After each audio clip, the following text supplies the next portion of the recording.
This is The Writing Game, and I'm Gregory Palaci. Since the dawn of time, our storytelling arts have been split into two genres: tragedy and comedy. It's the idea behind the two masks used to signify plays in theaters. It's a dualism that speaks to us for its simplicity, but it's far from accurate. Comedy is tragedy plus time. Carol Burnett. Genre is a tricky concept when it comes to the arts. It's both a means of description or categorization, as well as a marketing methodology. But these days, genres do little to actually describe a piece of art, especially when the artwork flows across genres, or as is the case with video games, has to incorporate both systemic genres and storytelling or artistic genres, which is why it's bad to describe anything ever as comedy. I'm not the first person to say this. The much referenced Mark Bernardin has readily said this a dozen times. Comedy isn't a genre, it's a device. A device is a method or tool in storytelling and art that aids in getting the creator's message across. It's not a genre unto itself, but it can be used as a means of categorization, as any commonly occurring idea can.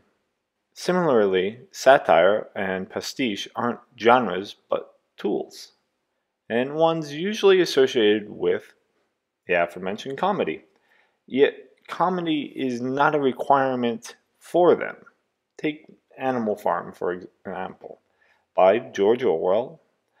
It's a satire, but far from comedic in its tone or telling. So, what's a genre?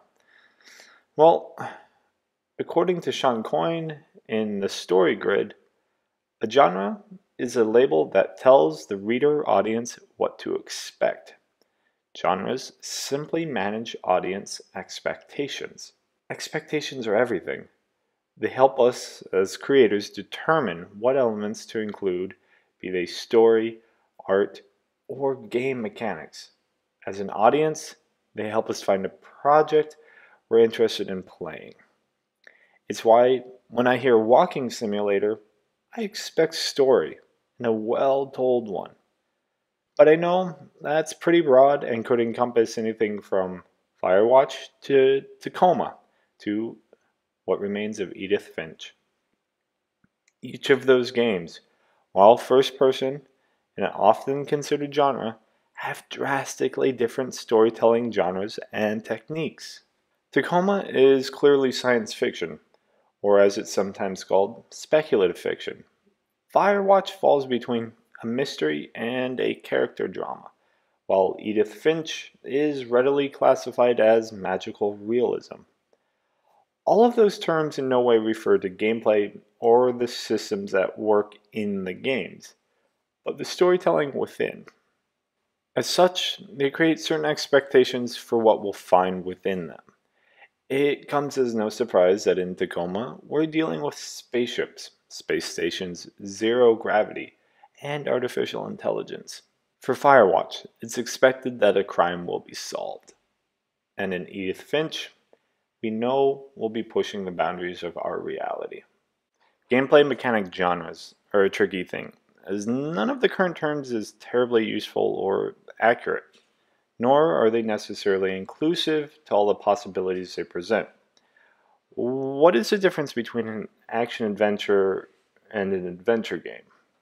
Other than perspective, what do you learn about a game when it's called third-person shooter versus first-person shooter? Comedy faces the same problem. As a description, it's meant to say that we're going to laugh. Problem is, humor is highly subjective. As Alan Yang, co-creator of Master of None, said on the Dave Chang show, not only does comedy not age, it doesn't travel.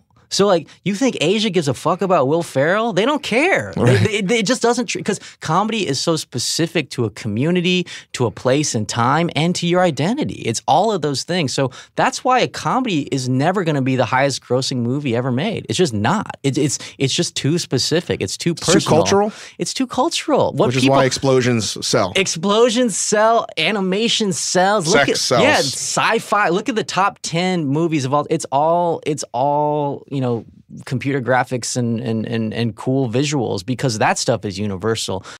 Of course, it's more than visuals that are universal. It's the stories, the tropes, the ideas, the characters, their feelings that are universal.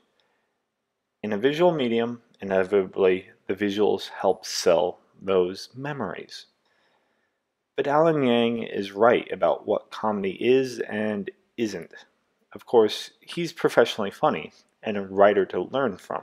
His insights stand regardless of whether we're talking movies or video games. Comedy isn't funny to everyone. Case in point, think of any literature class you may have had in school. In my case, it was English, which meant we were studying Shakespeare. His work is divided into the aforementioned two genres, tragedies and comedies. Midsummer Night's Dream is one of Shakespeare's comedies. Except, I don't find it funny, and I can't think of any of my classmates that did either. Of course, with time, maybe that's changed, but by and large, it doesn't elicit a laugh. Some of that may be how it was taught. After all, a play is meant to be performed and not read. But I like to think my point stands. Comedy as a genre is a misnomer, especially in games. With the fact that you're laying systems on narrative, or as some game devs do, narrative on systems, at no point in that process is comedy the defining point of what makes the game, especially with how repetitive games are. Some comedians argue that if something is funny the third, fifth, and seventh time it's done or said, then it'll always be funny. The problem with that idea is it ignores what may be problematic about the joke, who the joke is about, or whether it's even culturally relevant. Seth Meyers, for example, makes a lot of jokes about the Trump administration, and rightfully so. However, what I find off-putting about a lot of them is how centered on appearance of the various individuals they are. Sure, there are old white men in positions of power and privilege doing horrible things to the world, but that doesn't mean they should be targeted for their appearance. Doing so distracts and ultimately undervalues the purpose of the jokes, which is to point out the flaws in their actions, the absurdity of the situation, and the sheer what the fuckery of it all. Humor is a release valve. It's why even in the darkest drama or tensest thriller, there are often moments of levity. Times when one character or another makes a joke, cracks wise, or otherwise comments about their situation and how screwed up it is in a humorous manner. Humor as a tool is used similarly in the try-fail cycle in resetting the amount of tension, so it can be amped up again and again over the course of a story. Tension and odds aren't necessarily the same, but as additional complications or failure occur, upping the odds, then generally the tension is increased as well. The problem, as Will Schroeder pointed out in his video essay, David Foster Wallace, the problem with irony, is that the reliance of humor in every scene to comment ironically on the present situation, it ultimately undermines its purpose in terms of character building, pressure relief, and humor. If that's the type of humor used throughout a piece of art, then can it really be called humorous or a comedy? What there is, rather than laughs, is an air of disdain and misery. This is not me dismissing irony. It has its place, but within constraints. Irony relies on the viewer, or the player in this case, to be in on the joke and aware of the absurdity of the situation. Otherwise, it just comes across as an empty comment. A game like The Stanley Parable makes use of irony. It's playing on the tropes of video games and what's expected from players, but it's not the only form of comedy used. The writers made use of other techniques, some of which we'll explore in a bit. Irony or not, well-written characters seek to effect change, not just writhe around complaining about it, since any attempts at comedy aren't about affecting anything but pointing to the obvious.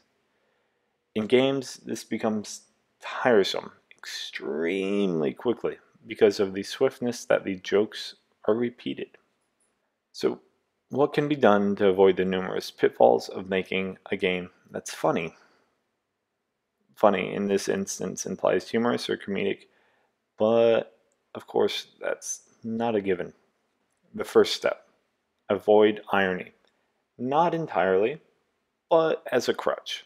If every joke is on the basis of a character cracking wise about the situation or making reference to the fact that they're in a game, then the player will quickly tire of the character's jabbering. Jazzpunk makes use of irony in limited amounts.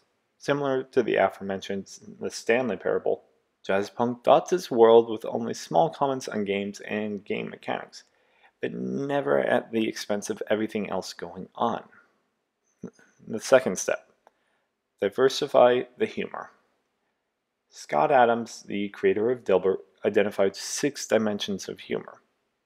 By combining those dimensions, he's able to continually create new comic strips and develop jokes, as well as cross-cultural boundaries and generations. Weirdly, before I ever had a job, I read an odd amount of Dilbert. The 6 dimensions of humor are naughty, clever, cute, bizarre, mean, and recognizable. Mixing 2 or 3 or more of the dimensions will result in jokes that appeal to more than one person and may, in fact, last longer. Of course, there's no guarantee. For more on these 6 dimensions of humor, check the show notes or simply search for Scott Adams' Dimensions of Humor. The problem with diversifying humor is how poorly that ties in with game mechanics, which by their nature are meant to be repetitive and easy to scale. Repetition is the antithesis to good humor, or what we think of as good humor writing. Just think of any time someone's repeated a joke you've told right after you've told it.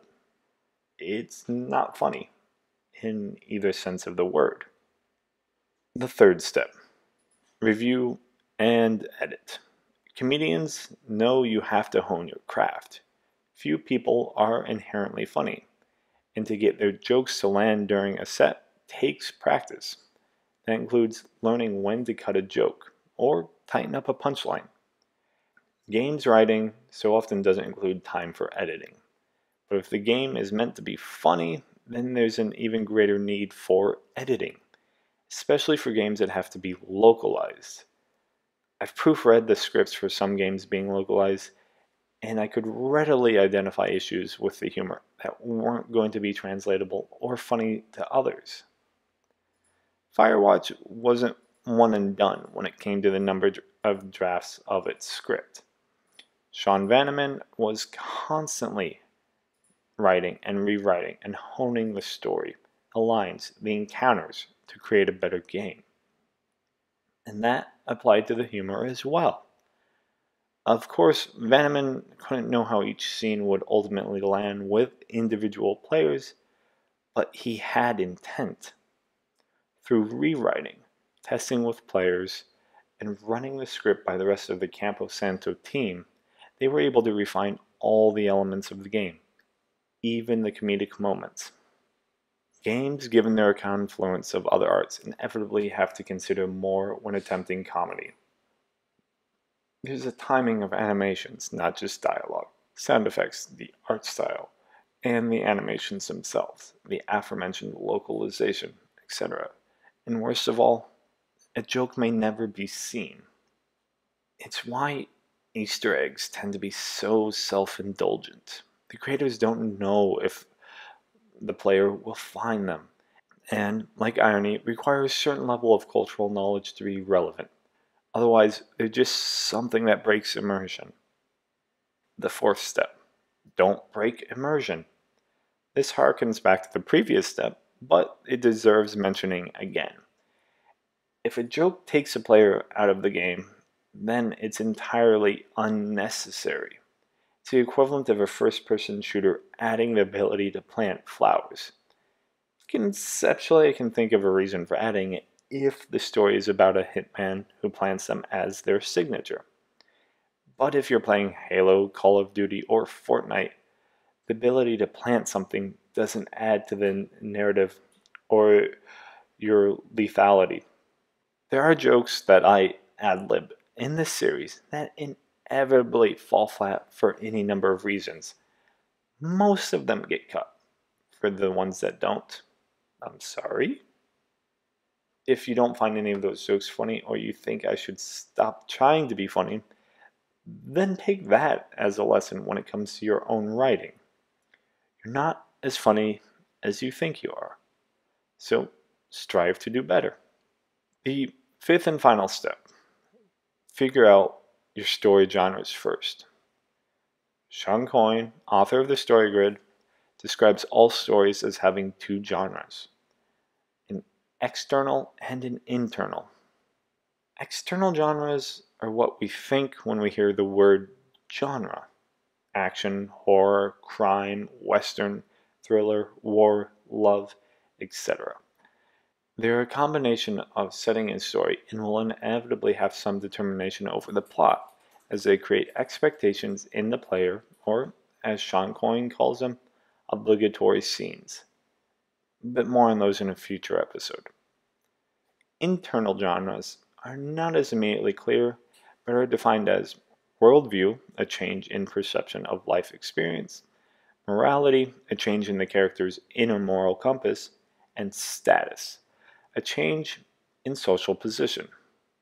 Each of these have subvarieties that will see characters through a different character arc. But not all internal genres work well with the external. For more on that, I really suggest you give the Story Grid a read, but we'll address it in a future episode. For now, for your game, take a look at the genres you're using and then determine if comedy is the tool that would help you tell that story. Thanks for taking part in this episode of The Writing Game. I'm Gregory Palaci. Everything I do can be found at onegamedad.com, and I can be reached there or on Twitter at onegamedad if you want to talk writing, games, this show, or even working together. The Writing Game is hosted by Third Culture Kids, which can be found at thirdculturekids.net. Please be sure to like and subscribe and rate and review this show on whatever platform you find it. I'll see you on the next episode.